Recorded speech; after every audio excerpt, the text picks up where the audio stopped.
چھوٹے بچے روزہ رکھ لیتے ہیں تو مائیں بے چین ہو جاتی ہیں. جب دوپہر کے وقت پھول جیسے بچے کملا جاتے ہیں تو مائیں انہیں بند کمرے میں کوئی کھانا یا کوئی ٹافی یا کوئی اور چیز یا چاکلیٹ دیتی ہیں کہ بیٹے یہ کھا لو.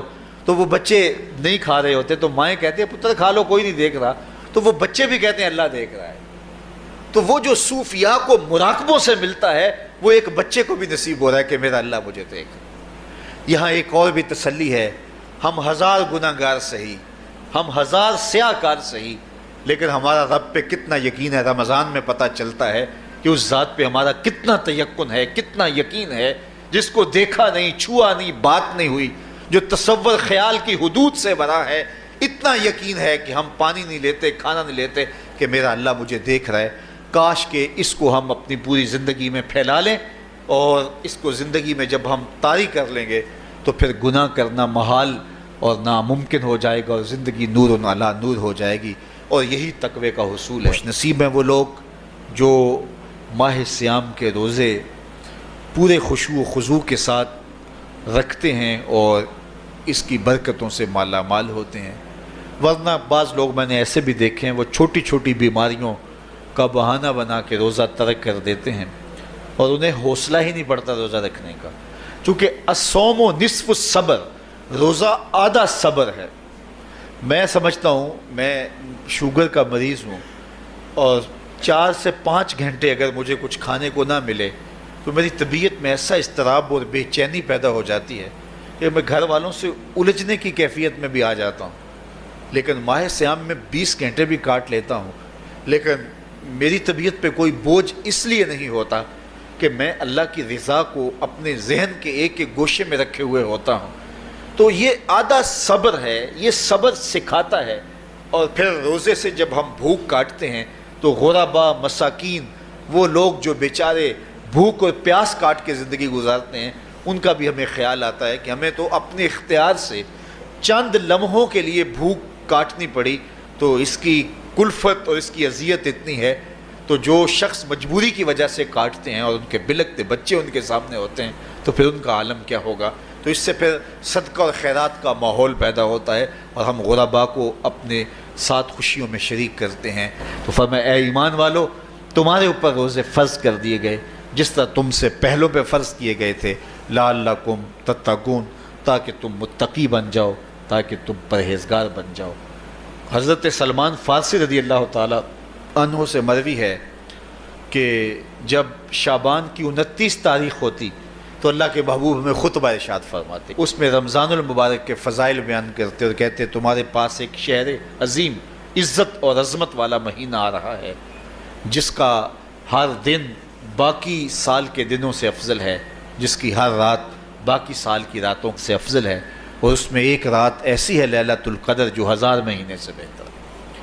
تو یہ اللہ تعالیٰ کی رحمتوں کا روپ ہے. رحمتوں کے دروازے کھول دیے جاتے ہیں، اور روزہ دار کا روزہ بالخصوص عصر کے وقت، شام کے وقت، پچھلے پہر، روزہ دار کے خالی معدے سے جو ایک بو اٹھتی ہے، مہک اٹھتی ہے، اللہ کو کستوری سے بھی زیادہ محبوب ہوتی ہے.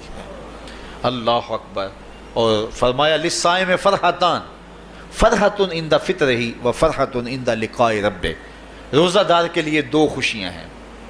ایک خوشی اسے تب ملتی ہے جب وہ روزہ کھولتا ہے سارے دن کی بھوک اور پیاس کاٹ کے، جب شام کو ٹھنڈا اور میٹھا مشروب اسے ملتا ہے اور وہ مشروب اپنے جو ہے وہ منہ میں ڈالتا ہے، وہ معدے کی طرف اترتا ہے تو اس کی زبان بولے نہ بولے اس کا ایک ایک انگ اللہ کی تسبیح بول رہا ہوتا ہے اور اللہ کا شکر ادا کر رہا ہوتا ہے.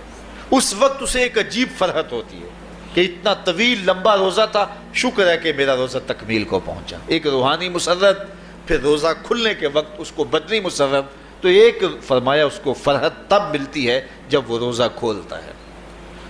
وَفَرْحَةٌ عِنْدَ لِقَاءِ رَبِّهِ، اور دوسری فرحت اسے تب ملے گی جب روزے کے صلے میں اللہ اپنے رخ سے پردہ ہٹا دے گا اور اللہ اپنا دیدار عطا فرمائے گا. تو یہ روزے دار کے لیے خوشیاں ہیں. تو صبح گھر سے نکلتے ہیں خالی پیٹ ہوتے ہیں.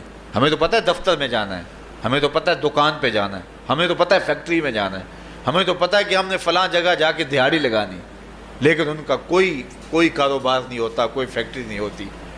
جدھر جی آیا صبح جو ہے وہ اڑان بھر دی، بند توکل پنچھی اڑ دے، خرچ نہ پلے زیرا ہو، نہ کوئی راز ہے نہ کوئی کاروبار ہے، لیکن کبھی ایسا نہ ہوا کہ شام کو خالی پیٹ آئے ہوں۔ تو کہا اگر تم اللہ پہ توکل کر لو وہ بھی تمہیں ایسے رزق دے جیسے پرندوں کو رزق عطا کرتا ہے۔ پرندوں میں سے ایک پرندہ ہے ہنس، یہ سچے موتی کھاتا ہے، اور آپ پنساری کے پاس موتی لینے جائیں تو ہزاروں روپے تولے کے ماشے کے حساب سے آپ لیں تو پھر بھی آپ سوچتے ہیں کہ پتہ نہیں یہ خالص دیے یا نہیں دیے۔ وہ اتنے نایاب اور کامیاب ہیں کہ آپ ماشوں اور تولوں میں خریدتے ہیں اور پھر بھی آپ کو شک رہتا ہے کہ یہ خالص ہیں یا کہ نہیں۔ اور ہنس کھاتا ہی وہ ہے، اور دنیا پر ایک نہیں لاکھوں کروڑوں ہنس ہیں، اور روزانہ صبح و شام کھاتے ہیں اور پیٹ بھر کے کھاتے ہیں، اور اللہ انہیں روز عطا بھی کرتا ہے۔ تو یہ مالک وہ ہے، رازق ہے۔ جب اس پہ توکل اور اس پہ یقین پیدا ہو جاتا ہے تو پھر مشکل نہیں رہتا، پھر آسانی پیدا ہو جاتا ہے۔ تو روزوں میں اللہ تعالیٰ یہ یقین دیتا ہے کہ وہ مجھے دیکھ رہا ہے، بندہ یہ تیقن پیدا کر لیتا ہے کہ میرا اللہ مجھے دیکھ رہا ہے۔